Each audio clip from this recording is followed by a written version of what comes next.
미사일도 우주시대, 제2의 스타워즈 골든돔.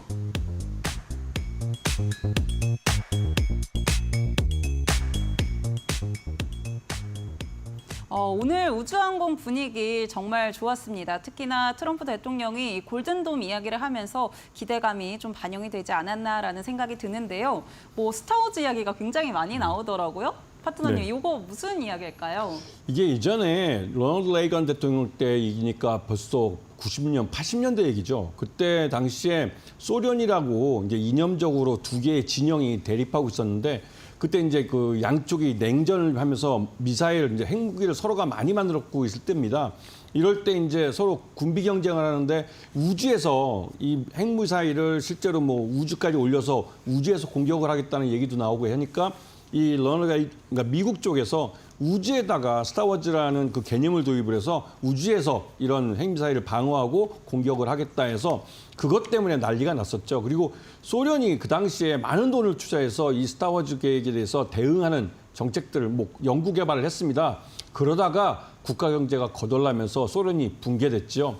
그렇기 때문에 이번에 이 정책이 어쩌면 그 미국이 예전에 한번 승리했던 이념 대결에서 승리했던 것을 다시 한번 상기시켜주는 그런 계획일 수도 있고 또 여기에 들어가는 막대한 자금이 있습니다. 그때 당시에 1980년대 후반, 90년대 초반에 소련이 붕괴할 때는 소련이 그 돈이 없어서 붕괴됐는데 이번에는 미국이 과연 이 돈을 댈 수 있을지 그게 의문이긴 합니다. 이미 기술적으로는 여기서 말하고 있는 이 스타워즈가 기술적으로는 구현이 가능한 것으로 판정이 나 있죠. 그만큼 우주 기술은 많이 발전돼 있고 이제 돈을 버는 기술이 되고 있습니다.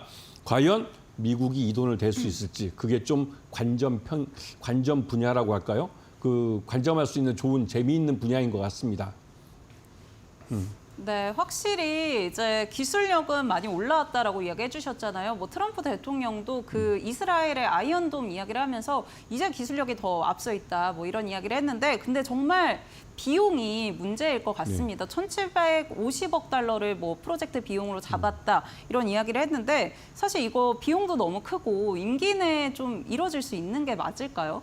어렵죠. 아이언돔 같은 경우 이스라엘을 만든 것은 상대방 그 미사일을 쏘는 쪽이 팔레스타인 반군이나 그 조잡한 그러니까 수재에서 만든 미사일들입니다. 하지만 지금 미국이 준비하겠다는 건 그 미국 영토 밖에서 날아오는 핵미사일들을 방어하겠다는 건데 이미 소련도 초음속 미사일을 만들고 있고 이 북한도 그런 초음속 미사일을 성공했다고 발표할 정도로 이 미사일 기술이 굉장히 발전이 돼 있습니다. 그래서 지상에서 그걸 탐지해서 파괴하기 어렵기 때문에 우주에서 하겠다는 건데 여기에 들어가는 그 기술들은 인공지능 AI 기술이나 이런 것들 발전하면서 어느 정도 완성할 수 있겠다라는 판단은 듭니다. 하지만 여기에 들어가는 돈이 천문학적이에요. 지금 의회에 보고했다는 그 자금은 그냥 대외적으로 어제 새벽에 이제 발표했을 때 쓰는 말일 뿐이고 미국의 유권자들이 이후에 실제로 그 기술을 구현하는 데 들어가는 돈이 천문학적으로 들어간다면 그 미국의 유권자들은 그거에 아마 좋아하진 않을 겁니다. 내년에 중간평가를 할 때 과연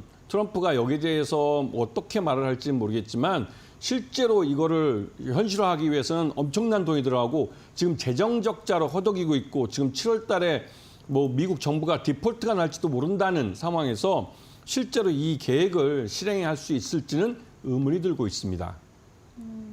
사실 임기 내에 할 수 있을지 좀 미지수다라는 평가들이 많이 있고요. 또 저는 궁금한 게 사실은 이제 트럼프 대통령이 이런 얘기 하더라고요. 미국에서 제조할 거다라고 이야기를 했는데 국내 우주항공 산업이 과연 수혜를 좀 볼 수 있을지 이 부분도 궁금해요. 많이 궁금하실 겁니다. 우리나라는 이 우주항공에 관련해서는 세계적으로 분업화가 돼 있습니다. 보잉 같은 회사도 대표적인데요. 보잉에서 만들고 있는 우주항공에 관련된 여러 가지 부품들을 우리나라에서 모듈화해서 대한항공이나 한국항공우주에서 만들어가지고 그거를 미국을 보내주고 미국 보잉에서 이걸 그 완성품으로 조립해서 완성을 시키는 이런 국제적인 분업화가 잘 이루어져 있습니다. 그렇기 때문에 우리 한국 기업들도 미국에서 이 대규모 자금이 들어가서 이러한 스타워즈 계획을 하게 되면 수혜를 반드시 입게 됩니다. 그런데 중요한 점은 거기에 들어갈 돈을 미국이 지불할 수 있느냐가 문제인 것이죠. 그렇기 때문에 이런 부분을 주의 깊게 보셔야 되는 겁니다. 네, 우선은 산업이 시작이 되면은 수혜는 당연히 기대해 볼 수 있다라고 정리를 해볼 수 있을 것 같고요. 그렇다면 또 우주항공 오늘 굉장히 많은 종목들이 튀어 올랐는데 어떤 종목을 좀 접근해 봐야 될지 선별적인 전략들 챙겨봐야겠죠. 종목들 한번 바로 확인해 보겠습니다. 네, 오늘 강했던 세트랙 아이 그리고 캔코아 에어로스페이스 오늘 준비를 해주셨습니다. 뭐 군용기 관련해서 여러 가지 공급을 하고 있죠.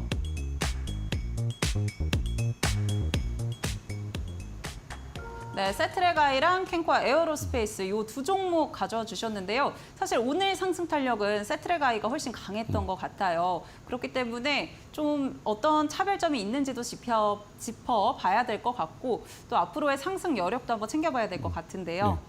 네, 파트너님 어떻게 보실까요? 세트랙 아이는 여러분도 잘 아시겠지만 얼마 전에 이 한화그룹에서 인수를 했습니다. 그래서 모회사가 한화 에어로스페이스입니다. 그리고 실질적으로 세트랙 아이는 중소형 인공위성 시장에서는 우리나라 1위 기업입니다. 그만큼 실적을 내고 있는 사업의 실체가 있는 회사고 실제로 흑자를 내고 있는 회사입니다.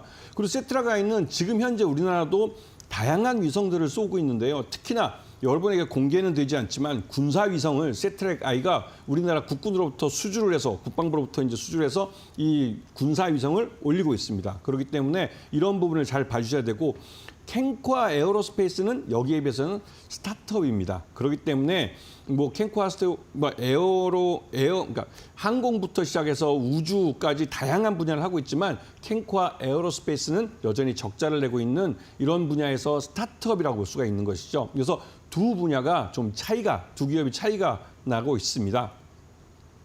네, 세트랙 아이 같은 경우는 하나그룹으로 편입이 됐기 때문에 사실 든든한 좀 뒷배가 있다 네. 이렇게 볼 수 있을 것 같고요. 캔코아 에어로스페이스 같은 경우는 이제 스타트업에 가깝기 때문에 또 적자를 계속 기록하고 있습니다. 그렇기 때문에 이런 부분에 대한 우려감도 있을 것 같은데 어떤 종목들을 좀 봐야 될지 애프터픽 어떤 걸로 꼽아주실까요, 파트너님? 항상 말씀을 드리지만 이 대장주를 우선 잡으셔야 됩니다.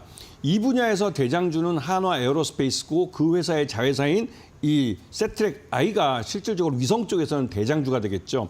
이 세트랙 아이는 이제 사업에 태동한 지 얼마 안 된 그 시장이고 그 시장에서 흑자를 내고 있는 기업입니다. 그렇기 때문에 이 회사는 더더욱 성장할 가능성이 높고 현재 상업 위성을 올려보낼 뿐만 아니라 군사 위성도 하고 있는데 군사 위성은 공개를 안 하죠. 그래도 되는 겁니다. 왜냐하면 군사적인 비밀이기 때문에 이쪽 분야에서 더 많은 수익성을 낼 수 있는 장기 계약을 우리 국방부와 맺고 있는 것이죠. 그렇기 때문에 세트랙 아이는 성장성이 대단히 뛰어나면서도 안정적인 수익을 낼 수 있는 그런 회사입니다. 그래서 우주 산업이 예전처럼 그러니까 R&D에 비용만 많이 들어가는 그런 산업이다라고 생각하시는 분들이 많겠지만 세트랙 아이는 이러한 룰을 깨고 말 그대로 흑자를 낼 수 있는 사업으로 만들어낸 그런 회사입니다. 그렇기 때문에 세트랙 아이는 여러분이 좀 자신 있게 말씀드린다면 자식에게 이 종목을 사서 물려주면 초등학생 같으면 대학생 갈 때 등록금을 벌 수 있을 만큼 좋아질 그런 회사입니다. 그만큼 미래 성장성이 뛰어난 그런 기업이라는 것이죠.